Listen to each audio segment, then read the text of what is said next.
नमस्कार. ठरलं तर मग या मालिकेच्या येणाऱ्या भागामध्ये जबरदस्त असा ट्विस्ट येणार आहे. तर आपल्या सगळ्यांना तर हे माहितीच आहे की सायली ही खरी तन्वी आहे. पण आता ती खरी तन्वी आहे हे सुभेदारांना अजिबातच माहिती नाही आहे. फक्त प्रिया, नागराज, साक्षी, महिपत या चौघांनाच माहिती आहे की सायली ही खरी तन्वी आहे आणि प्रिया ही खोटारडी तन्वी आहे. तेव्हा इथे आता सुभेदारांना माहिती नाही आहे की आपल्या घरामध्ये जी अर्जुनची बायको म्हणून वावरते ती आपली खरी तन्वीच आहे. पण आता ते सत्य सगळ्यांच्या समोर लवकरच येणार आहे. आता खूप मोठ्या सत्याचा उलगडा होणार आहे. सायली आत्तापर्यंत अनाथ आश्रमामध्ये वाढलेली मुलगी, जिला मधुभाऊने लहानाचं मोठं केलं आहे एवढंच माहिती आहे. पण हे सत्य कुणालाच माहिती नाही आहे की ज्या तन्वीची आपण आतुरतेने वाट बघत होतो, अर्जुनबरोबर ज्या तन्वीचं लग्न व्हायला हवं आहे अशी पूर्णाजीची इच्छा असते, ती तन्वी दुसरी तिसरी कुणी नसून ती सायलीच आहे. आणि अर्जुनचं लग्न बरोबर तन्वीबरोबरच झालं आहे हे कुणालाच माहिती नाही आहे. पण आता ते सत्य लवकरच सगळ्यांसमोर येणार आहे आणि खास करून ते सत्य रविराज काका संपूर्ण सुभेदार कुटुंबाला येऊन सांगणार आहेत. पण ते कसं काय, तर इथे आता तन्वी म्हणून प्रिया रविराज किल्लेदार यांच्या घरामध्ये राहते. तिने रविराज किल्लेदारला सांगितले की मीच तुमची खरी मुलगी आहे आणि रविराज किल्लेदार सुद्धा तिच्या बोलण्यावरती विश्वास ठेवतात आणि तिच्यावरती आपल्या मुलीप्रमाणेच प्रेम करतात, तिला जीव लावतात. पण आता रविराज किल्लेदार यांच्यासमोर हे सत्य कसं काय येतं आणि ते कुणाच्या तोंडून येतं ते आता आपण सविस्तरपणे बघूया की एवढ्या मोठ्या सत्याचा उलगडा कसा काय होतो आणि प्रियाला आपली तन्वी समजणाऱ्या रविराज किल्लेदार यांच्यासमोर हा खुलासा कसा होतो की त्यांची खरी मुलगी ही सायली आहे, प्रिया नाही. तर इथे रविराज किल्लेदार यांनी आपली प्रॉपर्टी प्रियाच्या नावावरती केलेली असते आणि त्यामुळे इथे प्रियाला आता आपण खूपच जास्त मालामाल झालोय, आता आपल्या नावावरती अर्धी प्रॉपर्टी आहे, आता मी नागराजला माझ्या बोटावरती खेळवणार असं तिला वाटत असतं. पण आता नागराजला कधी एकदा ही प्रॉपर्टी प्रियाच्या नावावरती होते आणि ती माझ्या नावावरती होते असं त्याला वाटत असतं. तेव्हा नागराज आता तिच्याकडे जातो आणि तिला म्हणतो, आता जास्त हवेत उडू नकोस, ही प्रॉपर्टी तुझी नाही आहे, तुला कळतंय ना, ही प्रॉपर्टी आमची आहे, तू कुणीच नाही आहेस आमची. आत्ताच्या आत्ता हे जे ब्लँक पेपर आहेत याच्यावरती साईन कर आणि मी ते लिगली करून घेईन की ती प्रॉपर्टी तू माझ्या नावावरती केली आहेस. तेव्हा इथे प्रिया आता त्या पेपरवरती साईन करायला काही तयार नसते. तेव्हा नागराज तिच्या कानाखाली देऊन तिला धमकावून तिच्याकडून त्या पेपरवरती साईन करतो. पण प्रियाने चालाकी केलेली असते. तिने त्या पेपरवरती ओरिजिनल साईन केलेलीच नसते, तिने खोटी कशी तरी साईन केलेली असते. नागराज म्हणत असतो, ही तुझी साईन बरोबर तर आहे ना? तेव्हा ती म्हणते, हो हो, साईन तर अगदी बरोबर आहे. तर इथे प्रियाने जो खोटारडेपणा केलेला असतो तो आता नागराजच्या लक्षात येतो. नागराज म्हणतो, माझ्याबरोबर हुशारी करतेस का? तुला माहिती आहे ना तुला इथे कोण घेऊन आले?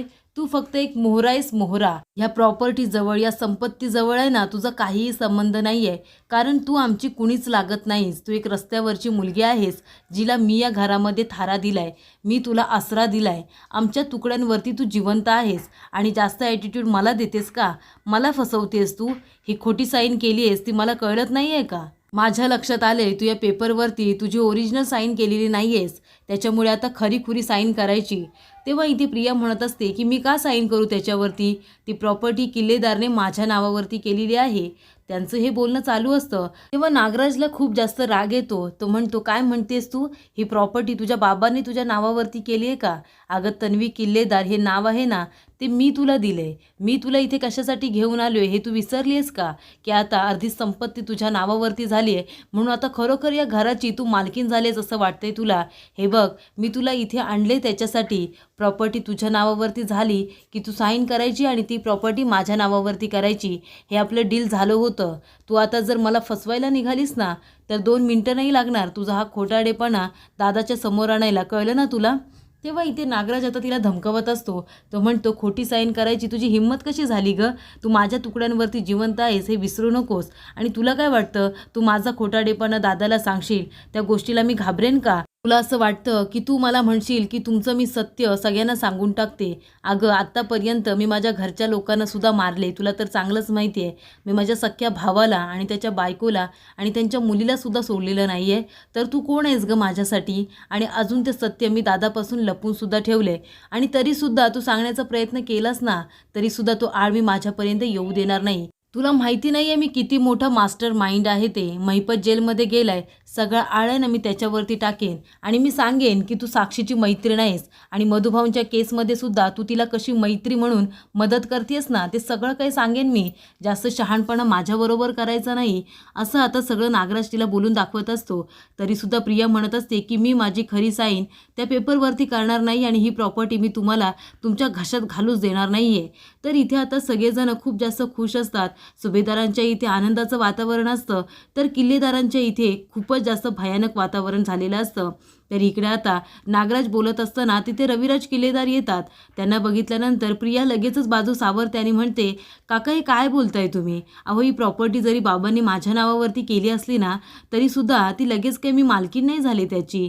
ती माझ्या नावावरती असली तरीसुद्धा आपल्या सगळ्यांचीच आहे आणि त्याच्यावरती काका तुमचा सुद्धा तेवढाच अधिकार आहे. ती प्रॉपर्टी आपल्या सगळ्यांची आहे असं मला वाटतं. तेव्हा इथे रविराज किल्लेदार म्हणत असतात की तन्वी बाळा ही काय बोलतेस तू? ती प्रॉपर्टी फक्त तुझी आहे कारण मी ती तुझ्या नावावरती केली आहे. नागराजची जी प्रॉपर्टी आहे ती त्याच्याकडे राहील, पण तुझी प्रॉपर्टी तू कुणालाही द्यायची नाही आहेस, ती तुझ्या नावावरती मी केलेली आहे. तेव्हा आता प्रियाने त्या संधीचा फायदा हा उचललेला असतो.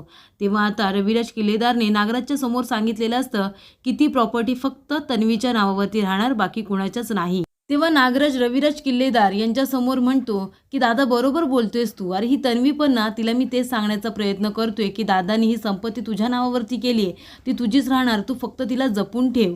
तेव्हा इथे रविराज काका म्हणतात तिला जे करायचं आहे ना ते ती करेल. आता ती मोठी आहे, तुम्हाला सांगायची गरज नाही आहे तिला. तेव्हा इथे आता आपला अपमान ह्या मुलीसमोर केलेला आता नागराजला सहन होत नाही.